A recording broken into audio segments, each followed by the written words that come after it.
आम जिंदगी में अगर पावर फेल होता है तो फिर घरों में बत्ती गुल हो जाती है। ठीक उसी तरह से क्रिकेट के मैदान पर अगर पावर फेल हो और पावर हाउस बल्लेबाजी फेल हो तो फिर नतीजा बड़ी हार में तब्दील हो जाता है। अब सनराइजर्स हैदराबाद की बात कर लें तो उनके पास पावर हाउस बल्लेबाजी थी, लेकिन पावर हाउस बल्लेबाजी ईडन गार्डन के मैदान पर नहीं चली और नतीजा ये कि 80 रन से सनराइजर्स हैदराबाद ये मुकाबला हार गया और पॉइंट्स टैली में अब वो पहुंच गए हैं 10वें नंबर पर, क्योंकि 4 मैच में सिर्फ पहला मुकाबला वो जीत पाए। लगातार हार की हैट्रिक का सामना करना पड़ा है पैट कमिंस एंड कंपनी को और नतीजा ये कि अब सनराइजर्स हैदराबाद जिन्होंने बहुत ताबड़तोड़ शुरुआत की थी अपने पावर हाउस बल्लेबाजों की तरफ से 286 रन जिसने पहले मैच में बनाए थे, वही टीम लगातार स्ट्रगल कर रही है 200 आंकड़ा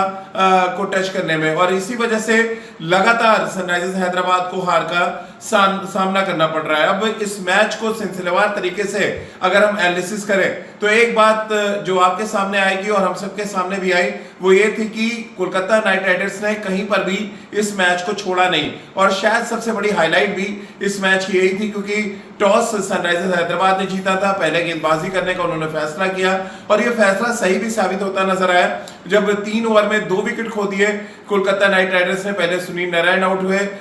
डिकॉक और सुनील नारायण का विकेट जब गया दोनों ओपनर्स आउट हो गए तो लगा शायद कोलकाता नाइट राइडर्स एक और हार की तरफ अपने कदम आगे बढ़ा रही है, लेकिन यहीं पर अंगद की तरह पैर जमा दिया अंग कृष्ण रघुवंशी और अजय किराने जो टीम के कप्तान हैं, दोनों ने बहुत अच्छा कंट्रीब्यूशन दिया, एक अच्छी साझेदारी की जिसकी वजह से वो प्लेटफॉर्म मिला जिसको भुनाने का काम नीचे के ओवर्स में जाकर रिंकू सिंह और वेंकटेश अय्यर ने किया। ये दोनों ही बल्लेबाज इस आईपीएल सीजन 18 में बहुत अच्छे फॉर्म में नजर नहीं आ रहे थे, यहां तक कि वेंकटेश अय्यर को तो ट्रोल भी किया जाने लगा था कि 23 करोड़ रुपए में उनको इस सीजन में खरीदा गया था कोलकाता नाइट राइडर्स की तरफ से। वहीं रिंकू सिंह को ट्रोल किया जा रहा था कि वो लगातार कभी विराट कोहली से बैट मांगते हैं तो कभी रोहित शर्मा से बैट मांगते हैं, लेकिन रन बनाने की कला वो किसी भी बल्लेबाज से नहीं मानते और 2023 के बाद वो पहली बार इतनी शानदार बल्लेबाजी करते नजर आए और इन दोनों बल्लेबाजों की वजह से ही कोलकाता नाइट राइडर्स 200 के आंकड़े को टच करने में कामयाब रहा। दोनों के बीच में 41 गेंदों में 90 रनों की साझेदारी हुई और इस साझेदारी ने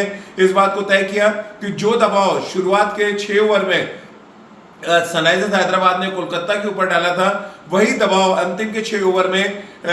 वेंकटेश अय्यर और रिंकू सिंह की साझेदारी ने सनराइजर्स हैदराबाद के गेंदबाजों पे डाल दिया। अगर आप मोहम्मद शमी का स्पेल हटा दे जिन्होंने 4 ओवर में 29 रन देके 1 विकेट दिया, बाकी के गेंदबाजों की जमकर पिटाई की और खासतौर से जो स्लोवर वन बाउंसर डालने की कोशिश, जो वेरिएशन करने की कोशिश सनराइजर्स हैदराबाद के तेज गेंदबाज कर रहे थे, मानो वो बहुत अच्छी तरह से वेंकटेश अय्यर और रिंकू सिंह उसको पढ़ने में कामयाब हो रहे थे और जिस तरह से शॉर्ट ऑन पुल्स मारे गए, जिस तरह से एक्स्ट्रा कवर पे शॉट्स खेले गए और वैसे भी लेफ्ट हैंडर बैट्समैन जो होते हैं उनका ये फोटे होता है कि अक्रॉस द लाइन वो बहुत अच्छा खेलते हैं और थ्रू द लाइन अगर खेलने की बात करें तो इन दोनों जगहों पे महारत हासिल की और खासतौर से वेंकटेश अय्यर जिनके बारे में मैंने आपको बताया कि पिछले कुछ इनिंग्स में वो 10 अंक का आंकड़ा भी क्रॉस नहीं कर रहे थे और एक बड़ा प्रेशर था और इस प्रेशर की वजह से उन्होंने पैट कमिंस जैसे गेंदबाजों की भी जमकर पिटाई की और कोलकाता नाइट राइडर्स की जीत में बड़ा योगदान दिया। 200 रन का लक्ष्य वैसे कुछ बड़ा लक्ष्य नहीं होता आज के डेट में और खासतौर से सनराइजर्स हैदराबाद जैसी बैटिंग लाइनअप अगर आपके सामने हो, लेकिन जिस तरह की गेंदबाजी वैभव अरोड़ा ने शुरुआत में की, हर्षित राणा ने शुरुआत में की, इन दोनों ही गेंदबाजों ने ये तय किया कि जो पावर हाउस बल्लेबाजी जिसका जिक्र मैंने इस चर्चा की शुरुआत में किया था कि वो चाहे अभिषेक शर्मा, ट्रेविस हेड की बात कर ले,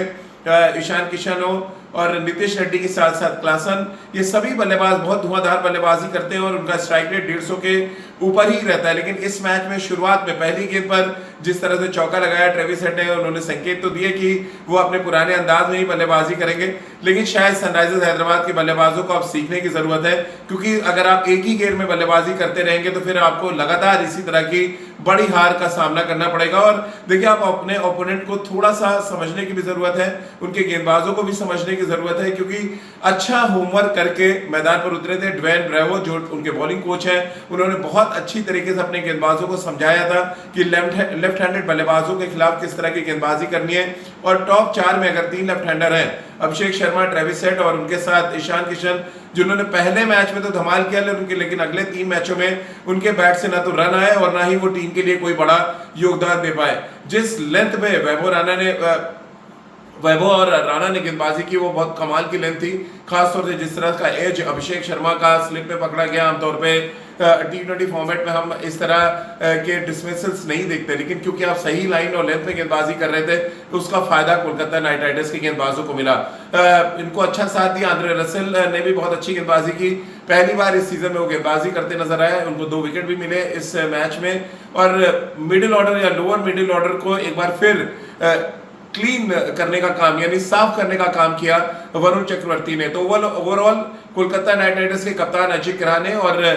टीम के ओनर शाहरुख खान इस जीत से बहुत खुश होंगे, क्योंकि back to back 2 matches Kolkata हारी थी और उसके बाद मुंबई के खिलाफ जिस तरह से कोलैप्स देखने को मिला था कोलकाता नाइट राइडर्स का, और ऐसी हार, जब बड़ी हार होती है तो आपका मोराल थोड़ा डाउन होता है। लेकिन कोलकाता नाइट राइडर्स के हेड कोच चंद्रकांत पंडित की भी तारीफ करनी चाहिए। एक सटीक रणनीति, एक अच्छा बैटिंग लाइनअप जिस तरह से उन्होंने खिलाया, बैटिंग ऑर्डर जिस तरह का खिलाया, उन सभी ने कंट्रीब्यूट किया। और नतीजा ये कि कोलकाता नाइट राइडर्स अब एक और जीत के साथ पॉइंट शैली में थोड़ा सा तो ऊपर गया है, लेकिन उनको अभी बहुत मेहनत करने की जरूरत है। वहीं सनराइजर्स हैदराबाद की बात करें तो काव्या मारन जो टीम की ओनर है, उनके चेहरे पे बहुत ज्यादा निराशा होगी, क्योंकि इतनी बड़ी टीम, इतनी ताकतवर बैटिंग लाइनअप लेकर लगातार अगर टीम फ्लॉप हो रही है तो फिर आप अंदाजा लगाइए कि टीम ओनर और टीम फ्रेंचाइज के जहन में क्या कुछ चल रहा होगा। बहरहाल एक और मुकाबला, और इस मुकाबले में कोलकाता को जहां पूरे अंक आप दे सकते हैं, वहीं सनराइजर्स हैदराबाद की टीम मैनेजमेंट को बहुत कुछ सोचने और समझने की जरूरत है। और जैसा कि मैंने पहले कहा, अगर आप अपनी रणनीति पे काम नहीं करते और प्लान भी अगर आपके पास नहीं है और प्लान ए आपका चलता नहीं है, यानी कि पहले पावर प्ले में आप के जो लेफ्ट हैंडर्स हैं, जो लठैत आप मैदान पर उतारते हैं, वो लठैत अगर आपके फिर नहीं चलते तो फिर आपके लिए कुछ बचता नहीं है। फिर आप सिर्फ मुंह छुपाने का काम कर सकते हैं, जो इस मैच में हुआ। क्योंकि 80 रन की हार सनराइजर्स हैदराबाद की आईपीएल हिस्ट्री में सबसे बड़ी हार है उनकी टीम के लिए, क्योंकि इससे पहले